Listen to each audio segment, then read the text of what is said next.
was a good script and good director. I don't know, it's very hard to give solid answers.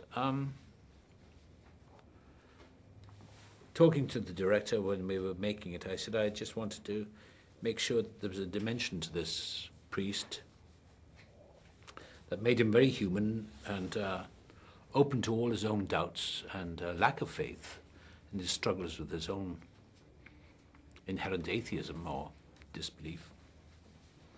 Goes through the dark night of the soul, which he describes, about his loneliness and his living in hell when he loses faith totally in God. But it comes back and he's cast back into the light again from the darkness, ex umbris ad lucem. And those are the parts that I really enjoyed, is expressing the man's unease with himself, with his own doubts.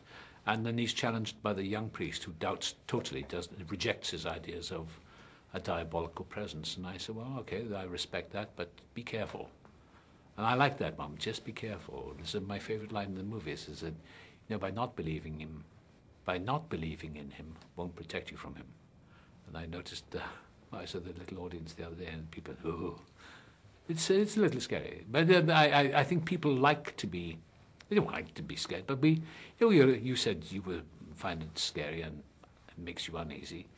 I think we all like to, every human being likes to flirt with that idea of their own inner chaos and catastrophe, because the final catastrophe of life is just not a catastrophe, but it's our mortality, our finite existence. So we take a little sidelong glance at it when we go to the movies to watch films like this, or Rosemary's Baby, or The Exorcist, or The Shining, or Silence of the Lambs, whatever it is, because we give ourselves a little shock that we know we can come out in the sunlight on Westwood Boulevard and have our popcorn or whatever, or go for a coffee afterwards and have a discussion. But it's a bit of a thrill. It's like reading Edgar Allan Poe. Or reading The House of Usher, or reading anything that's dark.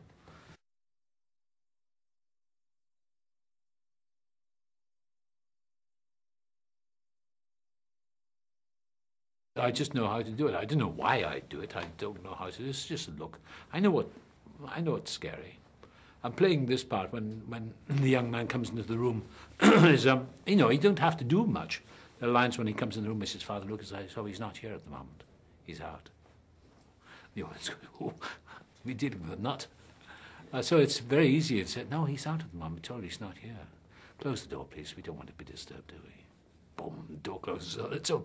That's enough to scare the hell out of people. So I don't have to act, I say, sit down, please. Hello, Clarice. All that stuff.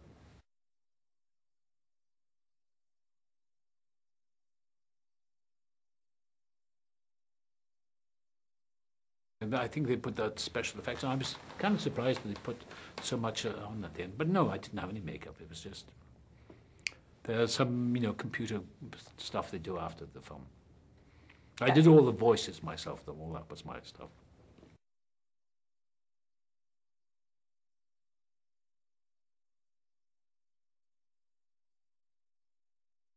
It was the most beautiful city I've been in for a long time. I look back on it with great nostalgia. We arrived on May the 22nd, I remember, Saturday night. We drove from Venice, from Rome, spent one night in Venice, and then drove across Slovenia into Budapest about 8 o'clock at night, and it was raining, and it was beautiful. And that was a Saturday. And on the Sunday morning, I woke up and I walked over the bridge to Buda. Beautiful city.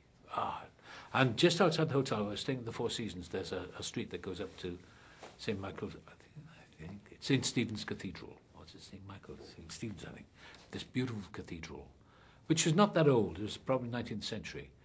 I went into the churches where Elizabeth of Austria was crowned. Fascinating country, and fortunately, it's been preserved. I mean, the Hungarians, Brazilian tough people, they suffered under Nazism and they survived that, and the tough communist regime where they didn't have any, people were very closed down, they were censored, and there was no sense of freedom there, but they muddled along, and I think once the collapse of the Iron Curtain country after Gorbachev and taking down the wall of Berlin, I think people could breathe a sigh of relief. But they were still a little nervous. You know, it's very closely seared in their memories that it wasn't the best life to live. But fortunately, nothing was destroyed. The architecture of the places, Buddha, and it's interesting, over Buddha you still see the machine gun holes in the walls with the uprisings and the partisans fighting against the Germans, and really interesting.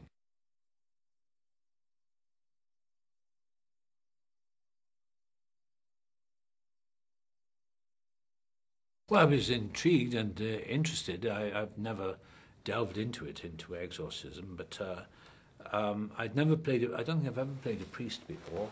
But when I was talking to Michael Hofstrom, I said I'd like to give him another dimension of a man who is himself going through grave doubts and crisis in his life.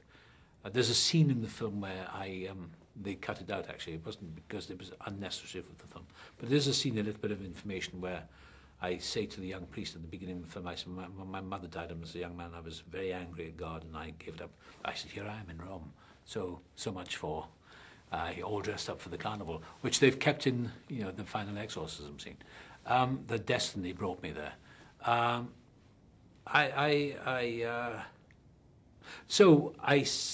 There's a scene where I say, there are times when I really don't know whether I believe in God, Santa Claus, or Tinkerbell, but I keep going, and in the darkness I feel God's fingernails scratching around inside me until I'm cast out from the darkness back into the light, ex umbra ad lucem, or something like that. I say, just to throw it away. And that's what I wanted to do, a man who would never preach at the young priests. You've got to believe. He said, well, if you don't believe, that's up to you, but I do believe, and that's my life. I don't preach anyone what I believe.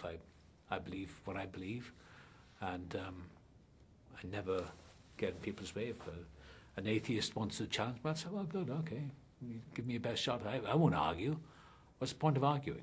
All I know is that I'm glad I have an open window in my soul. I don't want to be living in a closed grey room like Jean-Paul Sartre, huis clos, no exit. Great writer that he was. But no, I'd rather live in doubt. I'd rather live with uncertainty, which we have no choice. Nothing is certain. Everything is uncertain.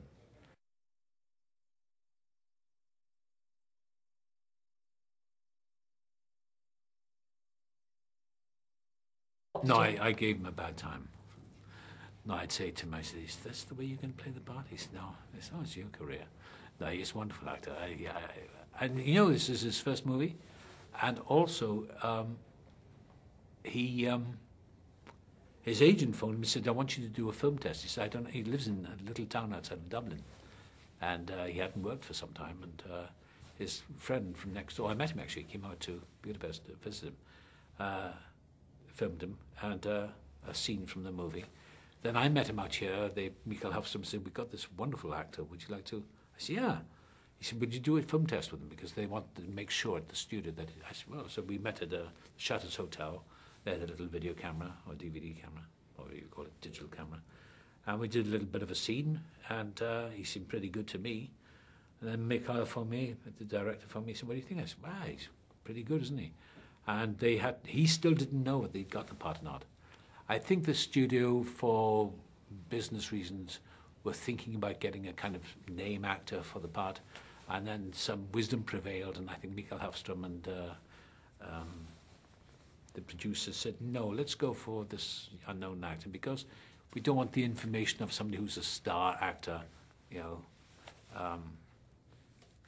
So he turns up on the first day, and I said, how are you feeling? He said, I feel very nervous. I said, oh, well, don't be, just enjoy it. I'm really impressed by him. He's such a nice guy as well. He's married, and his mother and father came out to Budapest, and he's very much an Irish boy, lives in a small town in Ireland. And I think they're having a showing of this in Dublin for some charity of his, or his brother's charity.